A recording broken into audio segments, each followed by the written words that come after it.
Okay, looking at geometric returns and that concept, we want to see how we can utilize the geometric return worksheet. Now, one of the things we can do, if we're given some holding period returns, in this case we have there's enough room for 10 of them here, so it's a smaller problem. But if you enter the holding period returns, and you also need to have some probability that they'll occur. So if this is a prediction model, then these would be the probabilities of the future event happening. But if you're using historical data, as it says here, if this is historical data, then the probabilities is 1 divided by the number of periods. So I think if I can get this up here, you can barely see up here in the corner, it's 1 divided by 6 because there's 6 periods. But what we can get from this then is obviously we need to do some calculations. What's the holding period return? What's the gross return?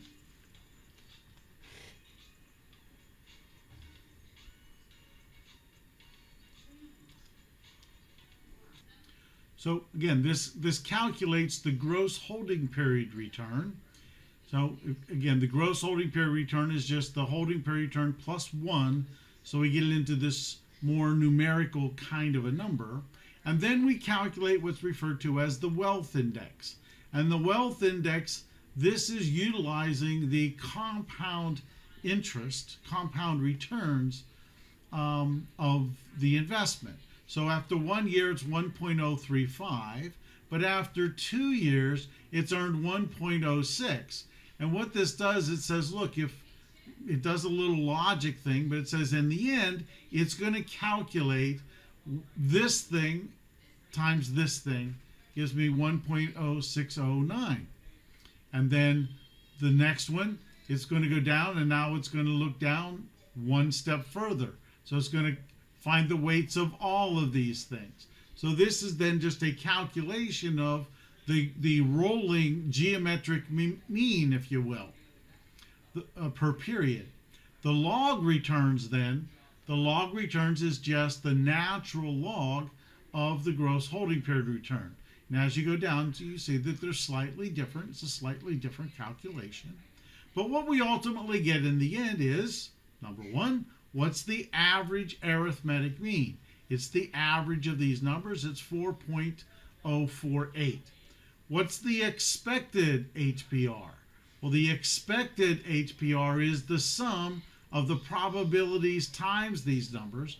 And again, since this is historic and those are equal, it's going to be the same number. Now, the geometric average then is the geometric mean of these numbers here, the gross holding period returns. It's 4.029%.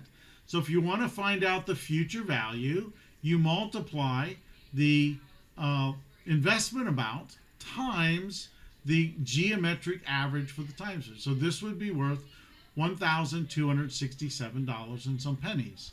The geometric mean of log returns, again, if we do enough of these, in this case it turns out to be the same number. We can also calculate standard deviation. We can calculate the standard error of our estimations. We can calculate the variance and standard deviation, the geometric numbers. All of these numbers can be calculated then from this very simple example. Now, in a more real life context, what we can do is we can say, look, let's put in real prices. So these are real prices from Disney. It then calculates the rate of return. Now we have to tell it how many ends there are, how many periods there are. And you start with 1 here and you go down, and if you complete them all, it's 48.